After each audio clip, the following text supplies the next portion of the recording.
அனைவருக்கும் வணக்கம். நான் உங்கள் பண்ருட்டி பரணி டெய்லர்ஸ் பேசுகிறேன். நேற்று நம்ம ஸ்டூடெண்ட் கற்பகவல்லி ஒரு விஷயம் கேட்டிருந்தாங்க. சார், நான் தொடர்ச்சியாக வேலை செஞ்சுக்கிட்டு தான் இருக்கேன்.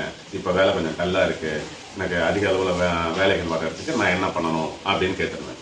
இது உலகளாவிய மார்க்கெட்லேயே உள்ள பெரிய பிரச்சனை இது. அதாவது நம்மளோட வாடிக்கையாளர்களை எந்த அளவுக்கு அதிகரிக்கணும் அப்படின்றது பல பெரிய பெரிய நிறுவனங்களே திணறிக்கிட்டு இருக்காங்க.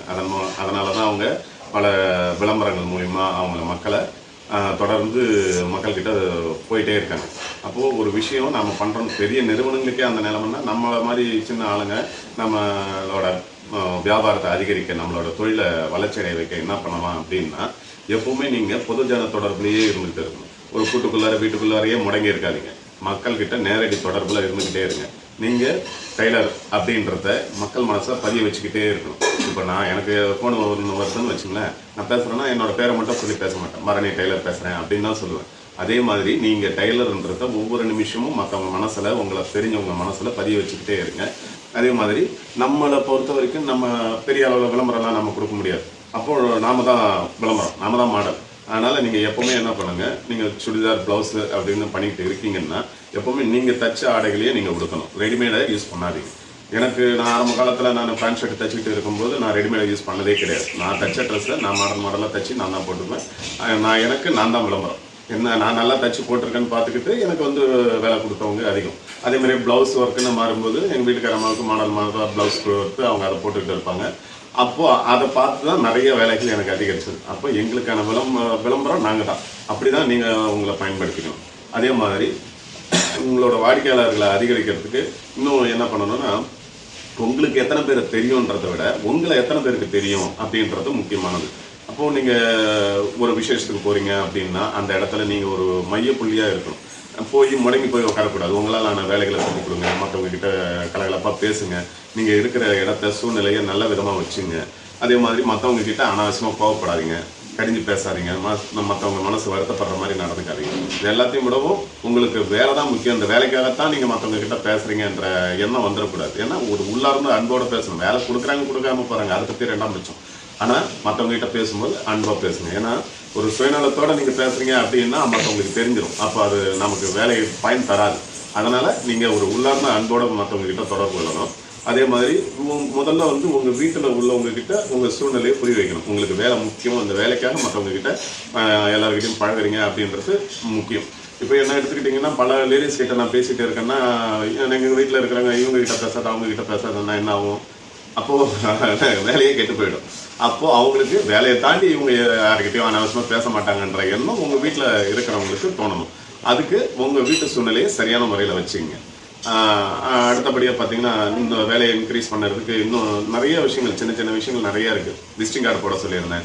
விசிட்டிங் கார்டு போட்டுங்க. விசிட்டிங் கார்டு போட்டு நீங்கள் எங்கே போகிறீங்க வரீங்கன்னாலும் உங்கள் விசிட்டிங் கார்டை நீட்டுங்க. எல்லாருக்கிட்டையும் விசிட்டிங் கார்டு கொடுத்து வைங்க. மற்றவங்ககிட்ட எல்லாருக்கிட்டையுமே நீங்கள் ஒரு டைலர்ன்றதை அழுத்தமாக பதிய வைங்க. இன்னும் நிறைய சின்ன சின்ன விஷயங்கள் இருக்குது.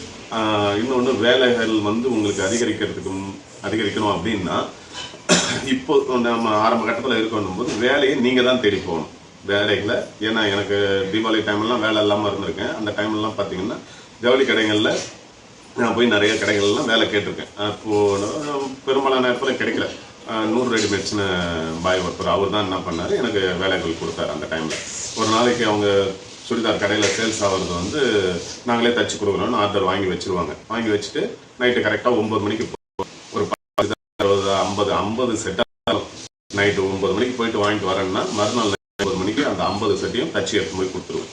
இதே மாதிரி நான் வருஷக்கணக்கில் அவங்கக்கிட்ட பண்ணியிருக்கேன். அதன் மூலிமா நமக்கான பேர் இதாகிடுச்சு. அதுக்கு பிறகு ஒரு மக்கள்கிட்ட கொஞ்சம் பெரிய அளவில் ரீச் ஆகிடும். அதே மாதிரி நீங்கள் வேலைகளை உங்களுக்கு அதிகரிக்க முதல்ல நீங்கள் வேலையை தேடி போங்க. அதுக்கு பிறகு தன்னால் வேலை உங்களை தேடி வரும். கிடைக்கிற வேலைகளை உங்களை நிரூபித்து காமிங்க. நல்லா செஞ்சு கொடுங்க, டைமுக்கு கொடுங்க.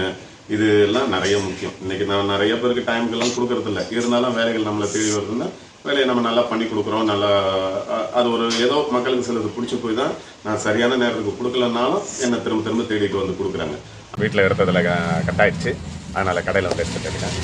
ஒரு விஷயம் சொல்லிகிட்டு இருந்தேன், அதாவது வேலைகளை நாங்கள் வாங்கி சரியான நேரத்துக்கு கொடுக்க முடியல, இருந்தாலும் வேலைகள் இப்போ கொடுத்துக்கிட்டு இருக்காங்கன்னா நாங்கள் பண்ணி கொடுத்தது ஏதோ ஒன்று மக்களுக்கு பிடிச்சிருக்கு அப்படின்றதுனால கொடுக்குறாங்க. அதனால் அந்த தப்புகளெல்லாம் நீங்கள் பண்ணாதீங்க. வாங்கின வேலையை சரியான நேரத்துக்கு கொடுங்க, நல்ல ஃபினிஷிங்காக கொடுங்க. ஏன்னா இப்போது நாங்கள் பண்ணுற தவறு சரியான நேரத்துக்கு கொடுக்க முடியல, சரியான ஃபினிஷிங் பார்க்க முடியல, ஏன்னா ஆள் பற்றாக்குறை.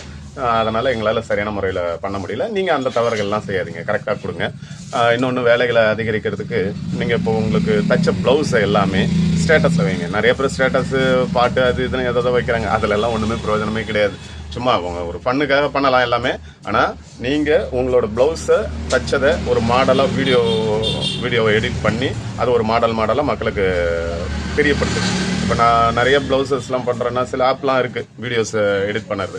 அதை ஒரு டிஃப்ரெண்ட்டான முறையில் வெறுமனே ஃபோட்டோவாக காமிக்கிறத விட அதை ஒரு வீடியோவாக ஒரு வித்தியாசமான முறையில் மக்களுக்கு காமிச்சிங்கன்னா மக்கள் அதை ரசிப்பாங்க. உங்களுக்கு உங்கள் வேலை பேரில் ஒரு நம்பிக்கை வரும், உங்களுக்கு வேலை அதிகரிக்கிறதுக்கு வாய்ப்பு இருக்குது. எவ்வளோ நம்பர் கிடைக்குதோ அவங்க எல்லாத்தையுமே சேவ் பண்ணிக்கோங்க. நிறைய தொடர்புகளை ஏற்படுத்திக்கங்க. இன்னும் நிறைய சின்ன சின்ன விஷயம் இருக்குது, எனக்கு தெரிஞ்ச வரைக்கும் சொல்லியிருக்கேன், இன்னும் மேற்கொண்டு சொல்கிறேன் நான். அதே மாதிரி இப்போ ஒரு விஷயம் நீங்கள் பண்ணுறீங்கன்னா முழுக்க அதுலேயே கவனம் இருக்கணும். அந்த விஷயத்தை எப்படி நல்லா பண்ணலாம் அப்படின்ற கவனம் இருக்கணும். இப்போ எனக்கு நீங்கள் கற்பவழி நேற்று நீங்கள் இந்த டவுட் கேட்டோடனே உங்களுக்கு இன்றைக்கி அதுக்கான பதில் சொல்லலான்னும் போது அந்த விஷயத்தை உங்களுக்கு எப்படி தெளிவாக விஷயங்களெல்லாம் விளக்கி கூறலான்னு நான் நேற்று நைட்டிலேருந்து அதை பற்றி மட்டுமே இன்றைக்கி காலையில் வரைக்கும் உங்களுக்கான பதில் எப்படி கொடுக்கலான்ட்டு உங்களை பற்றி மட்டும்தான் யோசிக்கணும். உங்கள் கேள்விக்கே சரியான பதில்கள் கொடுக்கணும், உங்களுக்கு நல்ல விஷயத்தில் சில தெளிவுபடுத்தணும்னுட்டு நேற்று நைட்லேருந்து இன்றைக்கி காலை வரைக்கும் அந்த விஷயத்தை நான் வீடியோவை போடுறதுக்கு முன்னாடி வரைக்கும் அதை மட்டுமே யோசிச்சுட்டு இருந்தேன். அதனால தான் இவ்வளோ விஷயங்களை உங்களுக்கு ஓரளவுக்கு சொல்ல முடியுது. அதனால் எந்த ஒரு விஷயமும் நீங்கள் பண்ணுறீங்கன்னா அதில் நல்ல கவனத்தை செலுத்தி அது சிறப்பாக வர்றதுக்கு முயற்சி பண்ணுங்கள். ஓகே, நன்றி, வாழ்த்துக்கள், வாழ்க வளமுடன்.